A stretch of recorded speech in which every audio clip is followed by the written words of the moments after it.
Hi, Natalie. Good morning. So I am Mark Shapiro, music director and conductor of the Cecilia Chorus of New York, and I'm with the wonderful mezzo-soprano Natalie Lewis.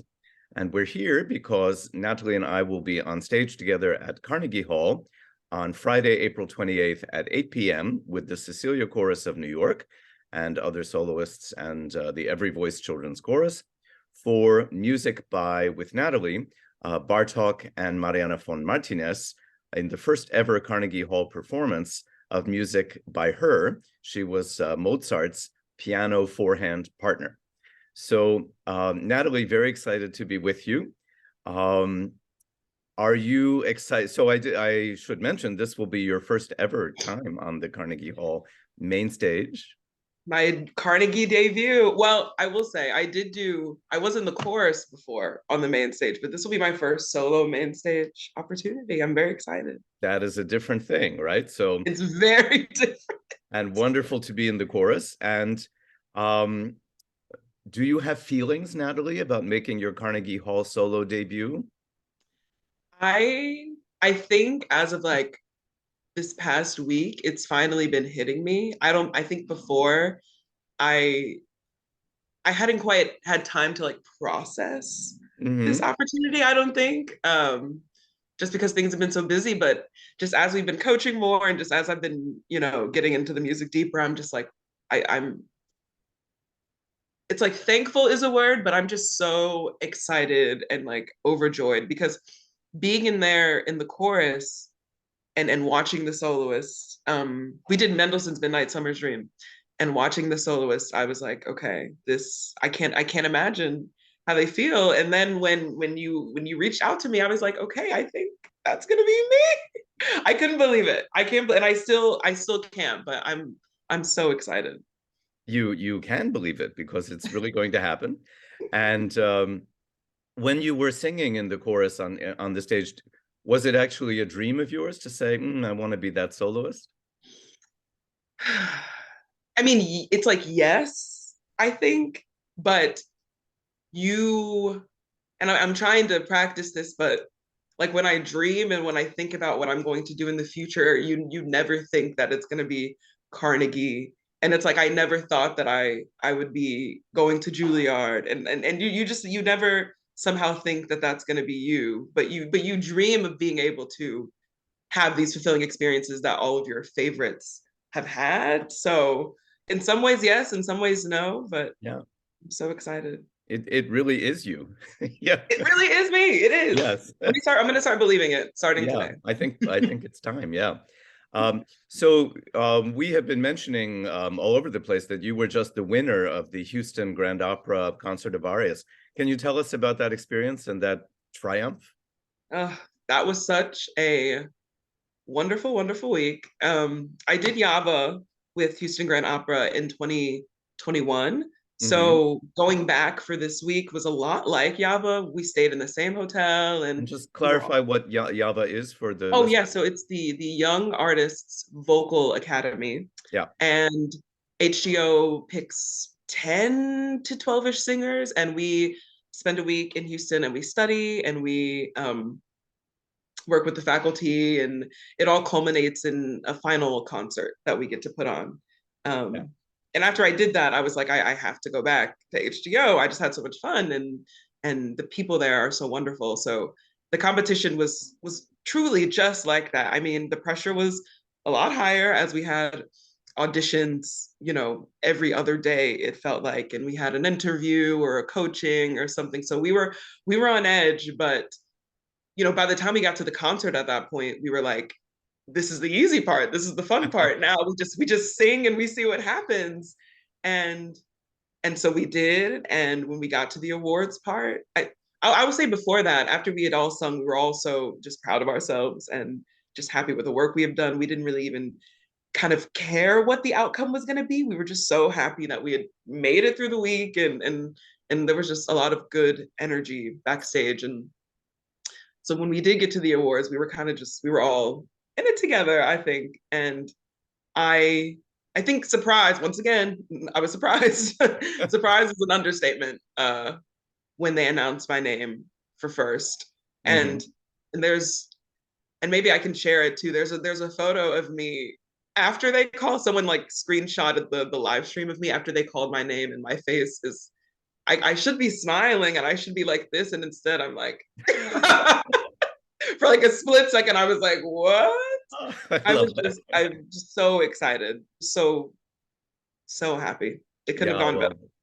some of us are great believers in you, Natalie. So yeah, that's very, very exciting, and it's a sweet story.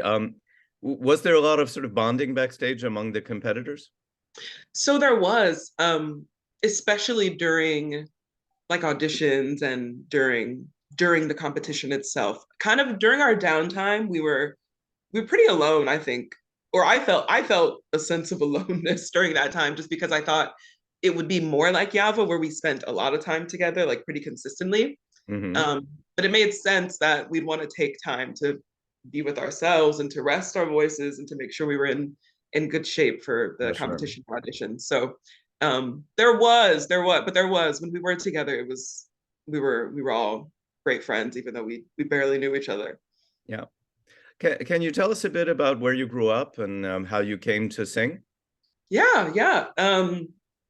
So I was born in Tallahassee, Florida, Mm-hmm. to a very religious family. So I was in church a lot.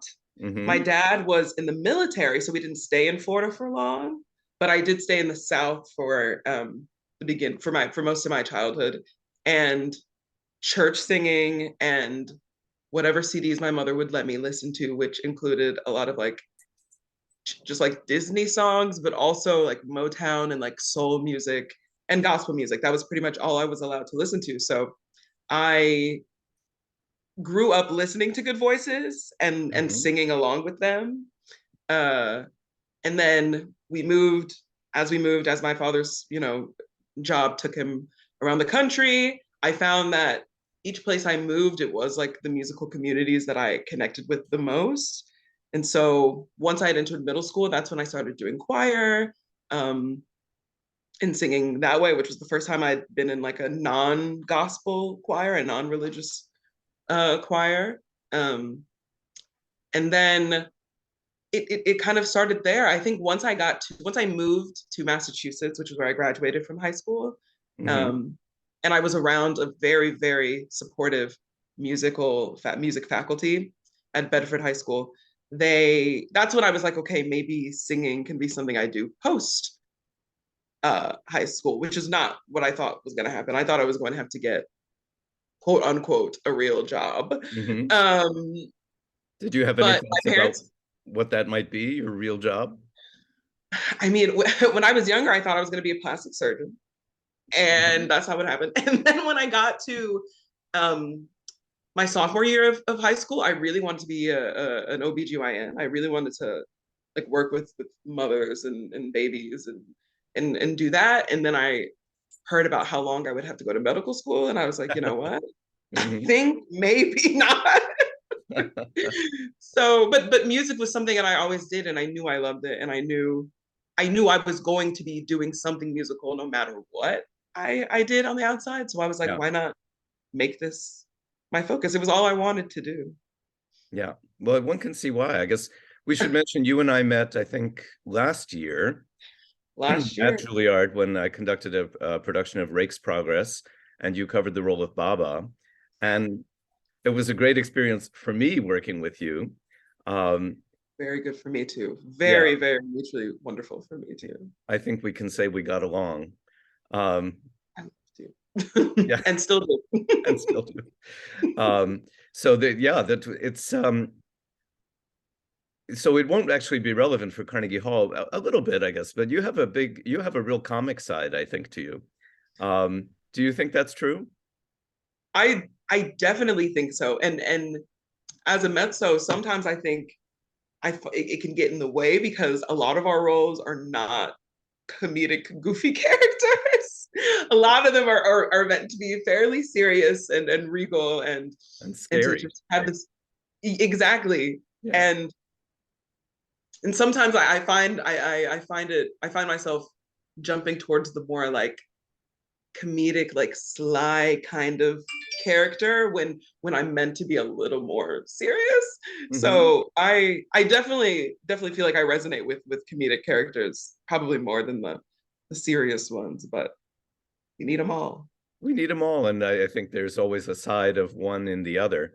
And what we found in Exactly. the bar talk that you're singing at Carnegie Hall is there is a space for a little bit of irony that Yeah, is in your makeup. Yeah. absolutely. And yeah, that's another reason why I love working with you so much because I feel like you always have such wonderful ideas. And I just don't I listen to the music and sometimes I immediately go for what my first impression is. And you were always pushing me to just go deeper and to it can be more nuanced than what I maybe initially think. Yeah, yeah, it's certainly a journey we make together, and that's a great deal of fun. So as we wrap up, tell us a bit about what else is coming up for you. It's a very busy time for you, and also I think you already have plans for next year. I So do. yeah, I tell do. us what's coming If up I for you. work backwards, for after the summer is over, I will be joining the opera studio at the Bayerische Staatsoper, In starting Germany. in That the and that's fall in Germany, in Munich, Germany. I that's am very congratulations. That's a big so opportunity. I'm so excited. Yeah, I'm so excited.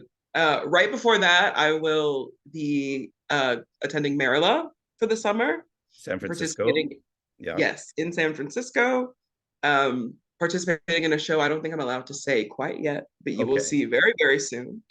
And um, before that, I will be graduating from Juilliard, but before that is our Puccini, our Suor Angelica and Gianni Schicchi double bill, where I will be singing Let's See a Principessa, the serious one, and then Zita and Schicchi, the comedic one. Great. So I'm really gonna get a chance to try out those two sides of myself.